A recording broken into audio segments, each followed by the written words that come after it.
আপনাদের ভাইয়া যে কোনো অর্গানিক জিনিস আর ন্যাচারাল খাবার দাবার খেতে খুবই ভালোবাসে। আজ ওর জন্যই বানাবো আমার বাগানের সজনে পাতা দিয়ে মোরিঙ্গা পাউডার। আসসালামু আলাইকুম সুপ্রিয় দর্শক, সবাই কেমন আছেন? আশা করি আল্লাহর রহমতে সবাই অনেক ভালো আছেন। আমিও আলহামদুলিল্লাহ ভালো আছি। প্রথমে আমি ডাটা থেকে পাতাগুলোকে ছাড়িয়ে নিয়েছি। তারপর ছোট ছোট যে ডাটাগুলো ছিল সেগুলো ফেলে দিয়েছি। যেহেতু রাস্তার পাশে গাছ একটু ধুলাবালি থাকতে পারে, সেজন্য পাতাগুলো আমি একটু পানিতে ভিজিয়ে রেখেছিলাম। তারপর আলতো হাতে একটু ধুয়ে নিয়েছি। পানিগুলো ঝরিয়ে ছাদে শুকাতে দিয়ে দিলাম। সজনে পাতাকে অলৌকিক পাতাও বলা হয়ে থাকে। এর গুণের কথা বলে শেষ করা যাবে না। অনেক অনেক গুণ আছে এই পাতায়। আপনারা ইচ্ছে করলে ইউটিউব সার্চ দিলে এর গুণাগুণ সম্পর্কে অনেক অনেক ভিডিও পেয়ে যাবেন। সেগুলো একটু দেখে নেবেন, তাহলেই বুঝতে পারবেন এই পাউডারের গুণাগুণ কত বেশি। ছাদ থেকে আমার বাগানের আমগুলো খুব সুন্দর দেখা যাচ্ছে। দেখুন কেমন সুন্দর হয়েছে, মাশাআল্লাহ, বড় বড় হয়ে গেছে, অনেকটা পেকেও আসছে হয়তোবা। তো যাই হোক, অন্যান্য বছর আরও বেশি আম ধরে, এবার অনেকটাই কম ধরেছে আম। খুবই সুন্দর আম আর খুবই মিষ্টি আম, আলহামদুলিল্লাহ। দেখুন কেমন থোকা থোকা ধরে আছে, মাশাআল্লাহ।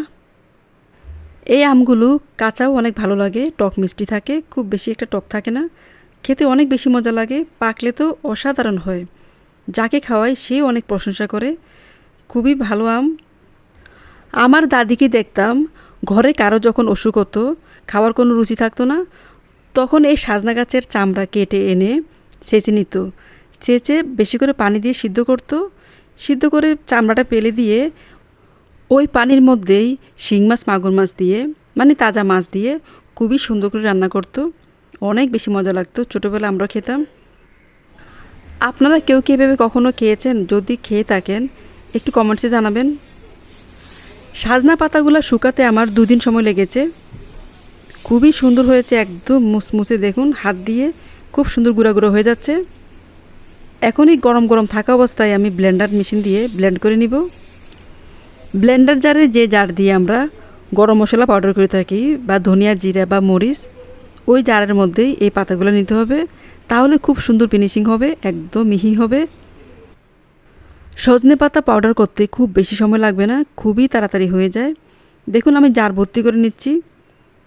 তারপর 2-3 মিনিট করলেই হয়ে যাবে, একদম ফিনিশিং হয়ে যাবে। দেখুন কেমন সুন্দর হয়েছে, মাশাআল্লাহ, একদম সবুজ কালার, গাছের পাতার মতোই রং হয়েছে, খুবই মিহি। মোরিঙ্গা পাউডার কুসুম গরম পানি বা নর্মাল পানিতে 1 চামচ নিয়ে খুব ভালো করে মিশিয়ে খেয়ে নিলেই হবে। তো আজকে এই পর্যন্তই। সবাইকে অনেক অনেক ধন্যবাদ যারা কষ্ট করে আমার এই ভিডিওটা দেখেছেন। আল্লাহ হাফেজ, আসসালামু আলাইকুম।